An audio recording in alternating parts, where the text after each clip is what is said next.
السلام علیکم شنوندگان و تماشاگران محترم.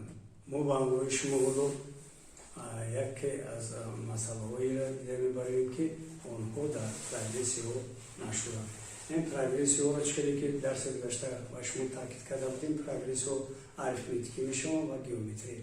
پروگرسیو گیومتری رو با مانند پروگرسیو آریتمتیکی عیناً کار کرده ممکن است، لیکن چیزی که شما از درس‌های پیشین می‌دونید اگر باشد که ما یکون پروگرسیو BN پای در پای BN دیگه باشه و مفهومی که این پای در پای پروگرسیو گیومتری است، ما باید هر یک اعضاش نویسیم. اگر نه اعضای یکمش B1 باشد، اعضای دومش B2 باشد، اعضای سومش B3 باشد و کذا اعضای آخرونش اگر BN باشد، این پروگرسیو رو ما بگیم که پروگرسیو آریتمتیکی است و گیومتری. برای این فهمیده که پروگرسیو گیومتری شرط زیرینه باید کامل کنند.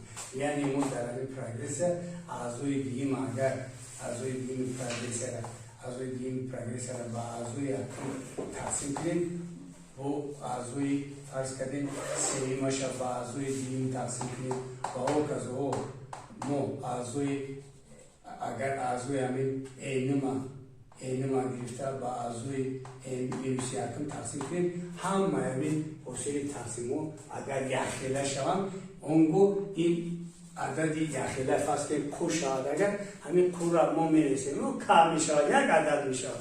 برای همین کو را در اینجا مخرج پروگرسیو نامیده بودیم. این بود درس گذشته ما. وقتی که ما مخرج پروگرسیو نوشته بودیم ما همین دو اعضای اول گرفته بودیم، اعضای دیگه ما گفتیم با اعضای یکم تقسیم کردیم گفتیم این کو باشد. اگر از اینجا اگر اعضای دیگه میگفتیم این برابر بود با اعضای یکم ضرب کو.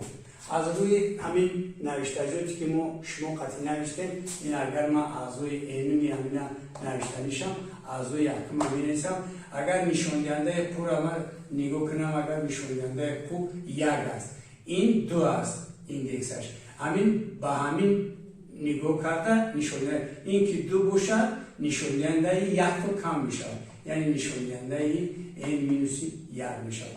این است فرمولای این اعضای اولی پروگرسیو گیومتری. اکنون ما برای اینکه پروگرسیو گیومتری رو دوام و مسائلش قید کردن شدیم که سومشون رو گفتن در کار میشود. سومای این اعضای پروگرسیو گیومتری این برابر میشود با اعضای یکم با نسبت یک مینوس کو تقسیم یک مینوس کو در درجه این تقسیم یک مینوس کو می شود، یعنی همین حالت می شود.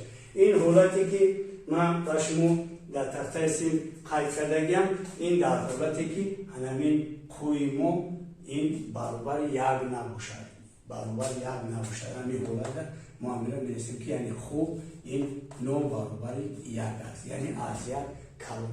اگر باشد که کوی ما برابر یک شود، اگر این خودش فرم را وقتی که ما حساب میکنیم باید برابر این میشود، یعنی با این برابر میشود، یعنی با B1 این برابر میشود که شماره همین باید در اینجا میبینیم. اکنون پروگرسیو وقتی ما درباره پروگرسیو همکاری میشیم خواهد شما گپ بزنیم، ما یک چیزا باید که دونیم. پروگرسیو آریتمتیکی گیومتری پروگرسیو بیاخر هم میشه، یعنی بیاخر کم شونده میشه، یعنی آهسته عدد کلان آهسته رفته عدد خورد میشه، نوچیز میشه که ما باید با حساب نمیگیریم. اکنون باز من گفتم که اگر کو برابر باشد سوم این اعضای وای این برابر B1 ضرب این میشه، یعنی این که نوشتم کنیم B1 ضرب این نوشتم کنیم. این هم فرمولای سومه اعضای وای همون چیزم. اگر باشد که نول مو اگر باشد که کوی مو در بین نول یک خوبد، اون مو این مسئله که در تخته سیم نوشتیم سومه این ازوش نوشتیم. اگر باشد که در بین نول یک خوبد، اون این یک تقسیم یک مینوس خوب نوشته ممکن است، یعنی شمارش به همین برابر میشود. اکنون این حالتی که گفتم پو قیمت مطلقه پو در بین نول یک میخواین از یک خورد است اینو کلون این حالت همین که نوشتم کنه. اکنون وقتی که ما با روی شما همین شرط نوشتیم همین شرط رو ما مسئله گرفته کار میکنیم که کدام حالت در سومای پرویسر یافته میشه. اینا بگذار که ما معلوم باشد پرویسر می نویسیم یک پرویسر گیامتری می نویسیم ازوی یکمش بگذار که برابر 2 باشد، ازوی سومش برابر 8 باشد، ازوی سومش برابر 8 باشد و سومای مثال 9 ازوش بگه بیابیم. ما برای اینکه سومای 9 ازوی همینه بیابیم یعنی اینجا ام برابر 9 هست. برای اینکه من سومای 9 ازوی همین پروگرسر بیابم، پروگرسر گیامتری بودن بیابم یعنی عددی فرق پروگرسر اگر من نوشتنی شود اینجا B1 B3 من همین B3 رو بنویسم که B3 با چی برابره. اگر در این فورم با جوی B3 نویسم اینجا برابر می شود با B1 ضربی با جوی n سگذاریم اگر گیریم 2 می شود این خود در درجه 2 می شود.